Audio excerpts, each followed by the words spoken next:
Ukraine సంక్షోభం ముగియక ముందే మరో యుద్ధ సంక్షోభం ముంచుకు రాబోతోందా? ఆ యుద్ధ సంక్షోభం ఆసియాను అతలాకుతలం చేయబోతోందా? ప్రస్తుత పరిణామాలు చూస్తుంటే అవును అనే సమాధానమే వినిపిస్తోంది. డ్రాగన్ కంట్రీ తైవాన్ ఆక్రమణకు సిద్ధమైన వేళ అమెరికా తైపీకి అక్షరాల 1,00,000 కోట్ల విలువైన ఆయుధ సాయం ప్రకటించింది. ఈ ప్రకటనే దక్షిణ చైనా సముద్రంలో అల్లకల్లోలానికి కారణమైంది. అమెరికా నిప్పుతో చెలగాటం ఆడుతోంది అంటూ చైనా సీరియస్ వార్నింగ్ ఇచ్చింది. తాజాగా జస్టిస్ మిషన్ 2025 పేరుతో రియల్ యాక్షన్లోకి దిగిపోయింది. ఇంతకు తైవాన్ జలసంధిలో అసలేం జరుగుతోంది? చైనా షురూ చేసిన జస్టిస్ మిషన్ 2025 టార్గెట్ ఏంటి? టాప్ స్టోరీలో చూద్దాం.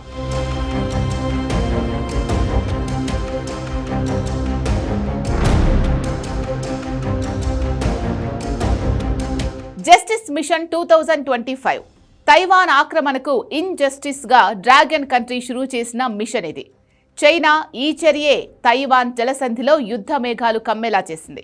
నిజానికి 2049 నాటికి తైవాన్ను ఆక్రమించుకోవాలి అనే ప్లాన్లో చైనా ఉంది.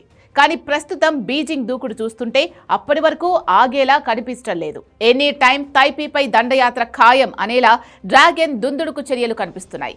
దీనికి 2 కారణాలు. మొదటిది జపాన్ ప్రధాని చేసిన కామెంట్.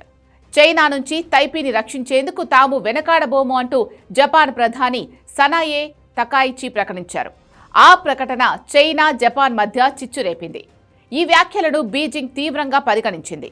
తమ అంతర్గత విషయాల్లో జపాన్ జోక్యం చేసుకుంటోంది అంటూ మండిపడుతూ తకాయిచి తక్షణమే తన వ్యాఖ్యలను ఉపసంహరించుకోవాలని డిమాండ్ చేసింది.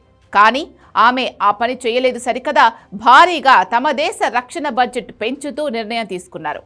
ఇక రెండోది అమెరికా మిలిటరీ ప్యాకేజ్. జపాన్ రేపిన చిచ్చు చల్లారక ముందే తైవాన్ను సుమారు $11 బిలియన్ అంటే భారత కరెన్సీ ప్రకారం సుమారు 1,00,000 కోట్ల విలువైన భారీ ఆయుధ ప్యాకేజీని విక్రయించేందుకు అమెరికా గ్రీన్ సిగ్నల్ ఇచ్చింది. ఇందులో అత్యాధునిక డ్రోన్లు, మిస్సైల్ వ్యవస్థలు ఉన్నాయి. తైవాన్ రక్షణ శాఖతో కుదిరిన 8 ఒప్పందాల్లో 82 హై మొబిలిటీ ఆర్టిలరీ రాకెట్ వ్యవస్థలు, 420 army tactical missile systems, 60 self propelled howitzer వ్యవస్థలు, డ్రోన్లు, మిసైళ్లు సహా అత్యాధునిక ఆయుధ వ్యవస్థలు ఉన్నాయి. ఈ చర్యను చైనా తీవ్రంగా వ్యతిరేకిస్తూ అగ్రరాజ్యానికి చెందిన 20 రక్షణ రంగ సంస్థలు, 10 మంది ఉన్నతాధికారులపై ఆంక్షలు విధించారు. ఇందులో బోయింగ్, నార్థ్రాప్ గ్రమ్మన్ వంటి దిగ్గజ సంస్థలు కూడా ఉన్నాయి. ఈ సంస్థల ఆస్తులను ఫ్రీజ్ చేయడమే కాకుండా చైనాతో ఎలాంటి వ్యాపార లావాదేవీలు జరపకుండా నిషేధం విధించింది. ఆ తర్వాతే జస్టిస్ మిషన్ 2025 పేరుతో రియల్ యాక్షన్ షురూ చేసింది. జస్టిస్ మిషన్ 2025 పై China people's liberation army eastern theatre command అధికార ప్రతినిధి సీనియర్ కల్నల్ షియీ కీలక వ్యాఖ్యలు చేశారు. జస్టిస్ మిషన్లో భాగంగా సముద్ర, గగనతల యుద్ధ సన్నద్ధతను పరీక్షిస్తున్నట్లు తెలిపారు. ముఖ్యంగా తైవాన్ చుట్టూ ఉన్న ప్రధాన ఓడరేవులను దిగ్బంధించడం, బయటి దేశాల నుంచి సాయం అందకుండా అడ్డుకోవడం, క్షిపణి వ్యవస్థల పనితీరును పరిరక్షించడం దీని ప్రధాన లక్ష్యం అని ప్రకటించారు. తమ చర్య తైవాన్ వేర్పాటువాద శక్తులకు, బయటి శక్తులకు అంటే అమెరికా, జపాన్లకు ఒక తీవ్రమైన హెచ్చరిక అని చైనా స్పష్టం చేసింది.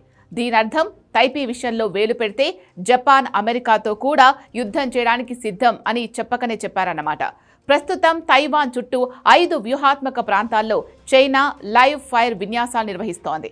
జపాన్ కూడా చైనాను ఎదుర్కొనేందుకు సిద్ధమవుతోంది.